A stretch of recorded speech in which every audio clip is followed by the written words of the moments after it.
Banyak yang ingin cari uang di internet tapi bingung harus mulai dari mana. Terjebak di metode yang ternyata sulit, membuang waktu, atau ternyata butuh skill yang belum dimiliki. Jadi hari ini saya akan ranking 12 cara cari uang di internet dari yang termudah hingga yang tersulit, biar teman-teman gak salah pilih dan bisa fokus ke cara yang paling cocok dengan diri kalian. Nah, setelah nonton video ini teman-teman bakal tahu yang mana yang layak dicoba, mana yang bisa menjadi penghasilan yang serius, dan mana yang harus dihindari. Oke, yang pertama, kita mulai dulu dengan aplikasi penghasil uang. Ini seperti main game dapat duit, install aplikasi dapat duit, baca artikel dapat duit, bahkan ada juga yang denger musik dapat duit. Kedengarannya ini seperti peluang yang sangat menguntungkan, karena memang gampang banget, cukup punya HP dan kuota internet, tanpa harus memiliki skill yang khusus. Beberapa aplikasi yang populer itu adalah Moton App atau Vcash.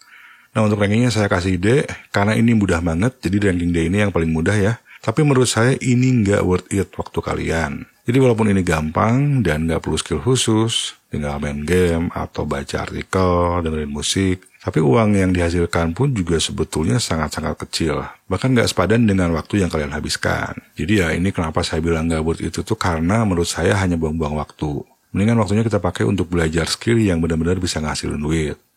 Nah, untuk selanjutnya adalah mikrotask. Mikrotask ini adalah pekerjaan ringan yang mudah dan cepat dilakukan. Bisa dilakukan pakai HP atau di komputer, terus joinnya juga gratis. Dan beberapa program mikrotask yang populer itu adalah Amazon MTurk, terus ada Clickworkers, User Testing, dan juga Responden. Nah, ini kerjanya bisa di waktu luang, biasanya ngisi survei, ngumpulin data, termasuk data untuk penggunaan AI, dan ada juga yang testing aplikasi atau games. Nah, untuk rankingnya, saya kasih C, karena walaupun mudah, tapi ada beberapa syarat yang harus dipenuhi, terus kadang juga harus bisa bahasa Inggris. Memang nggak perlu ada skill khusus tambahan ya, kerjanya juga gampang, paling cuma makan waktu 10 menit sampai 30 menit, ya cuma ada syaratnya aja sedikit. Nah, bagi beberapa orang ini mungkin worth it, tapi buat saya sebetulnya masih nggak worth it sih ya. Ya karena penghasilannya cuma agak lebih gede dikit dari aplikasi penghasil uang. Nah, terus teman-teman juga mungkin pernah dengar cari uang dengan menjual foto atau video sebagai free royalty stock atau stock footage ya. Nah, beberapa orang ada yang berhasil untuk dapat duit yang lumayan besar. Jadi cara kerjanya itu kita ambil foto atau video yang kita ambil sendiri ya pakai kamera. Nanti kalau ada yang beli kita bisa dapat royalty.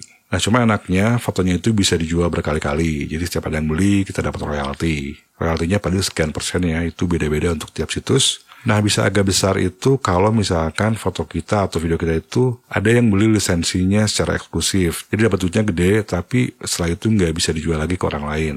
Nah, untuk rankingnya saya kasih C. Ini juga masih termasuk mudah, tapi memang ada sedikit beberapa requirement teknis ya, syarat teknis. Dan tentunya juga ada kompetisi dengan fotografer atau videografer lain. Terus ini juga bukan sumber income yang besar. Ini kalau besar itu cukup lama, harus banyak jualan. Kita juga harus banyak uploadin foto atau video.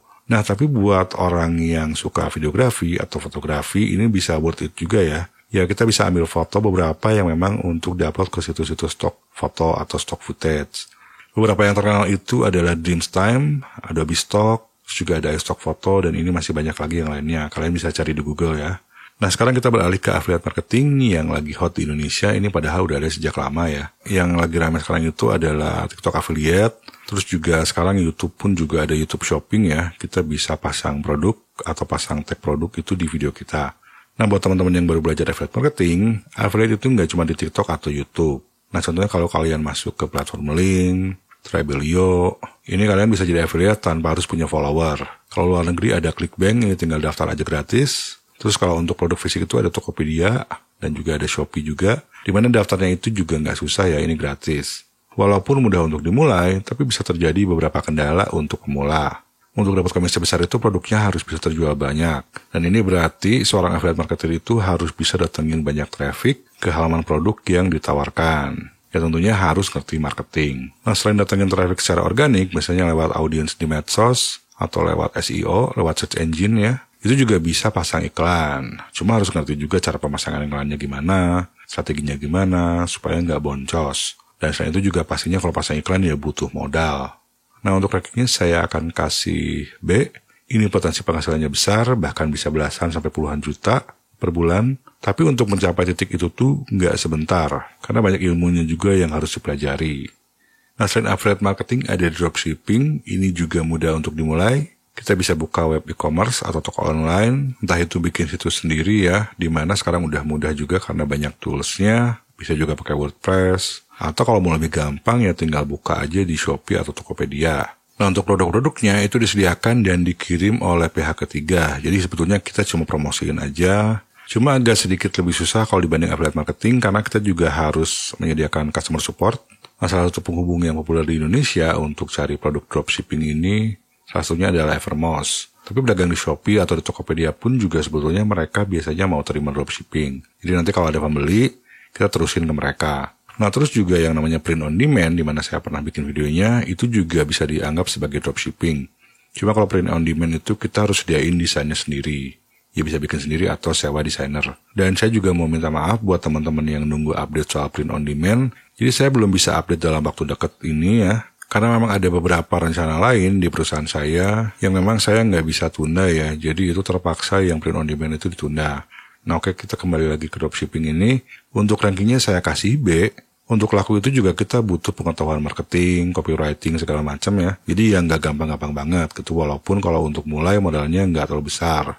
Nah untuk yang nggak suka jualan, biasanya ada yang berpaling ke YouTube. Karena selain AdSense itu ada sumber-sumber penghasilan lainnya. YouTuber itu bisa dapat tambahan penghasilan dari endorse, bahkan lebih besar dari AdSense ya.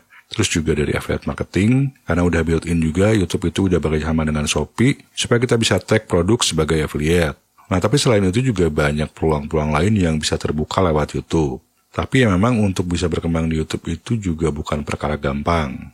Nah, pertama, kita harus menguasai dulu keterampilan teknis dalam membuat video YouTube.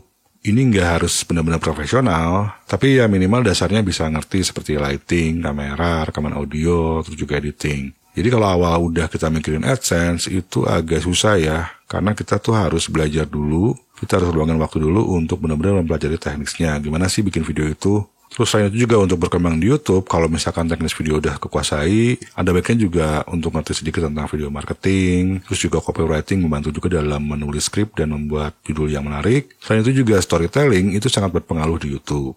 Nah jadi ilmu yang harus dipelajari untuk jadi YouTuber itu sebetulnya banyak banget ya. Kalau untuk YouTuber besar biasanya mereka udah punya tim, jadi banyak terbantu juga. Tapi pada awalnya banyak yang mulai sendirian dulu. Ini karena YouTube bisa dibilang cukup sulit, rankingnya saya kasih A.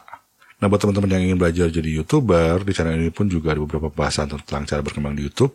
Nah terus saya juga suka bahas melalui newsletter gratis saya di lastminutecreator.id. Metode lain untuk cari uang di internet itu adalah freelancing. Ini adalah yang saya lakukan di awal saya mulai cari uang di internet, sudah belasan tahun yang lalu, di mana saya menjadi freelancing atau menjual jasa pembuatan web design. Terus mulai beralih ke web development. Nah, sebagai freelancer, jasa yang teman-teman jual itu bisa beragam, dari mulai yang skillnya kompleks seperti programming, tapi bisa juga yang nggak terlalu kompleks ya, misalnya kayak menulis artikel, bisa juga desain grafis, dan sekarang yang cukup ramai itu adalah yang berhubungan dengan pembuatan konten. Karena kan sekarang lagi banyak banget konten kreator, jadi ya banyak juga yang perlu bantuan dari freelancer. Ya kalau misalkan jadi video editor, bisa pegang 2 atau 3 klien pun sebetulnya bisa lumayan ya, tapi kalau memang berkepanjangan kerjasamanya. Nah untuk rankingnya saya kasih B, walaupun kalau untuk dapat duit banyak itu butuh skill yang kompleks, tapi saya kasih B karena bisa mulai dengan pekerjaan yang ringan-ringan dulu. Ya walaupun bayarannya pun murah ya, tapi saya pun mulai dari situ.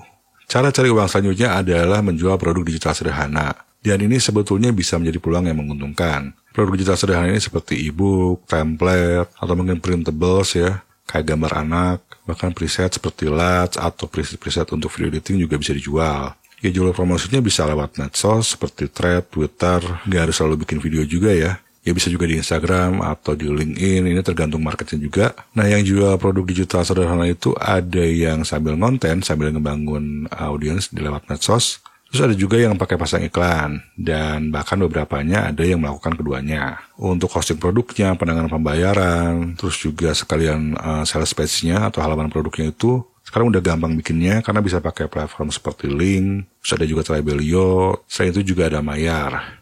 Nah untuk rankingnya saya kasih B, tetap gimana pun juga harus bikin produk, dan produknya juga harus bermanfaat ya. Selain itu juga harus ngerti marketing, ya basicnya, terus juga basic copywriting ini sangat membantu juga kalau ngerti.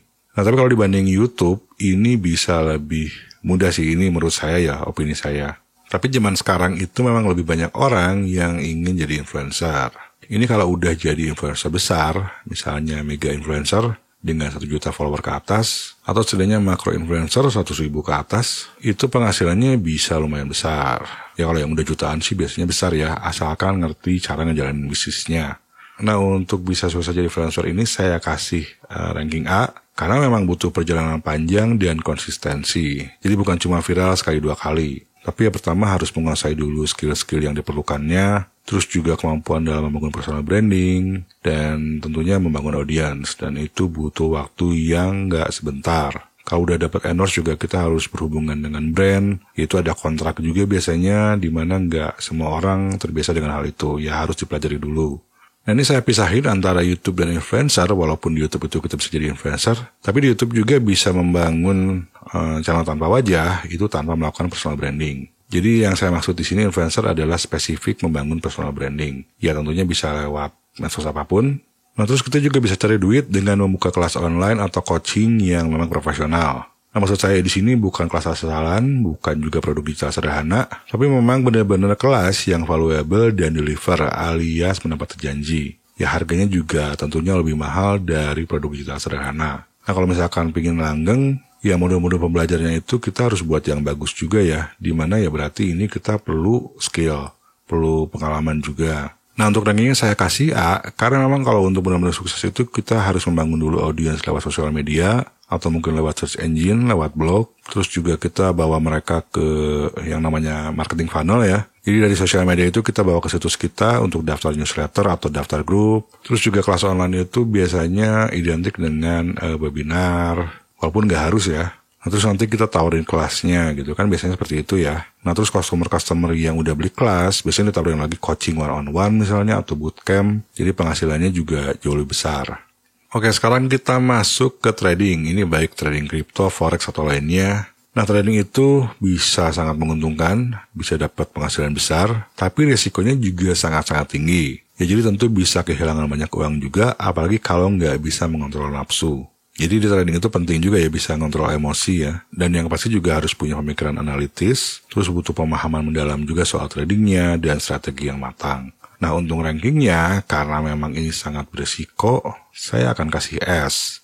Nah kalau bisnis utama yang saya geluti saat ini adalah SaaS atau SAS, itu singkatan dari Software as a Service. Ini udah saya lakukan dari tahun 2013, sebelumnya saya jual produk digital biasa, terus lanjut ke SaaS. Nah dan sampai sekarang menjadi sumber utama penghasilan saya yang paling stabil, tapi ini jalannya juga panjang ya. Nah, SaaS itu intinya adalah aplikasi berbasis web, di mana si pelanggan itu tinggal login, nggak perlu install segala macam, dan mereka bayarnya bulanan atau tahunan. Nah, tapi dalam membangun aplikasi itu juga pengembangannya sangat sulit ya. Dan yang namanya pengembangan aplikasi, itu tuh tidak pernah selesai. Jadi nggak dibikin, dijual, udah beres. Sebetulnya nggak kayak gitu. Kalau aplikasi itu ada yang namanya iterasi. Makanya aplikasi itu suka ada versi ya, versi 1, versi 1.2. Itu karena yang namanya aplikasi itu harus diupdate terus, karena awalnya juga biasanya banyak bug, harus melewati beberapa fase juga untuk bisa stable. Ya saya nggak akan terlalu banyak ngejelasin teknisnya. Yang pasti ini butuh programmer juga untuk membantu mengembangkan, terus juga untuk maintain. Dan kalau SaaS, karena si customernya itu nggak perlu install, kita juga harus sediain servernya, istilahnya mesinnya ya, supaya mereka itu tinggal pakai aja. Nah dan ini harganya sangat mahal, cost yang saya keluarin untuk per bulan pun untuk bersen.co. Terus sekarang juga saya lagi beta yang namanya Cutmango. Nah itu tuh sangat ekspensif, belum lagi juga saya harus hire orang untuk ngerjain DevOps, terus juga intinya server admin lah. Nah itu sisi teknisnya doang, belum lagi ada sisi bisnisnya, ada juga customer support, marketing kayak gitu segala macam, manajemen. Ya dan pasti legalitas ya. Nah jadi untuk SaaS ini walaupun bisa berpotensi sangat menguntungkan, bisa benar-benar jadi bisnis, saya akan kasih ranking S karena memang sangat sulit. Dan memang kenyataannya juga banyak SaaS yang bangkrut ya. Nah jadi dari informasi barusan, teman-teman juga bisa mulai menimbang mana yang kira-kira cocok, mana yang bisa coba dimulai, dan juga mana yang lebih baik dihindari. Nah dan teman-teman juga bisa belajar lebih lanjut dengan nonton salah satu video yang ada di sini.